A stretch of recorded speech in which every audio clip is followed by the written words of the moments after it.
Deputy Speaker, I too rise to speak on the very important private member's motion put forward today by the member for Macarthur in regards to atrial fibrillation, and I want to thank him and the member for Bennelong for bringing this very important issue to the attention of the House. I'd like to acknowledge the hard work and efforts done by the Hearts for Heart Foundation on this very important health issue, and I want to also recognise the outstanding contribution of its CEO and founder, Ms Tanya Hall, who has worked tirelessly to raise awareness on what is a very serious health condition for Australians. Deputy Speaker, as the co-chair of the Parliamentary Friends of Heart and Stroke Foundations, I have the privilege of co-hosting a number of events here at Parliament House with my colleague, the member for Capricornia, and I want to thank her for her contribution here today as well.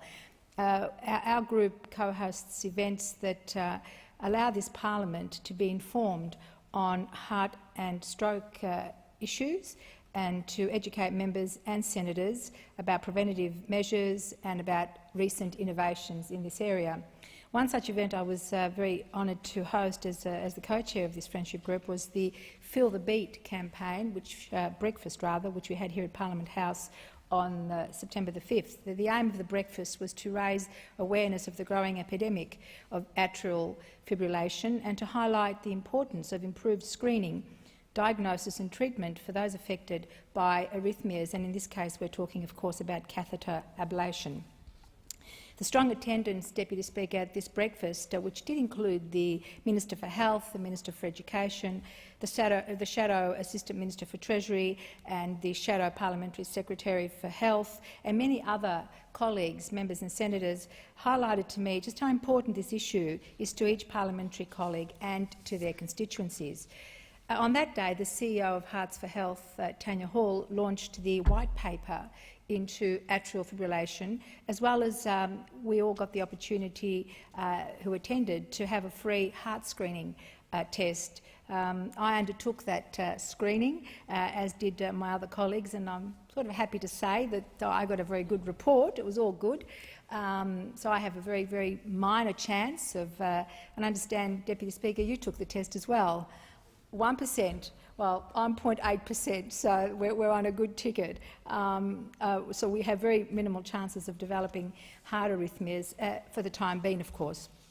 However, Deputy Speaker, many Australians aren't so lucky, and they may not have, of course, the access to preventative screenings such as we did.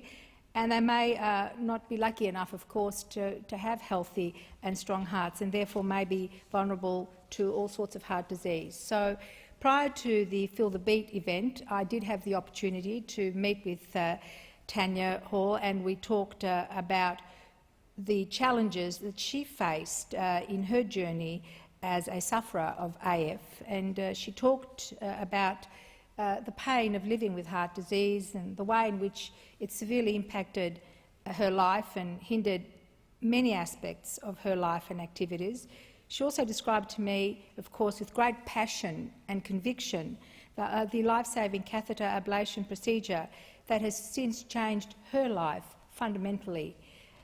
This innovative, non-invasive procedure, Deputy Speaker, has allowed Tanya to live a rich and full life, and one that she has, to her credit, devoted now to advocating for AF and to fight for the rights of patients who are currently suffering from this disease. Atrial fibrillation is, Deputy Speaker, a major public health issue, and one that it's one of those issues that actually requires the immediate attention not only of this Parliament but also of the government.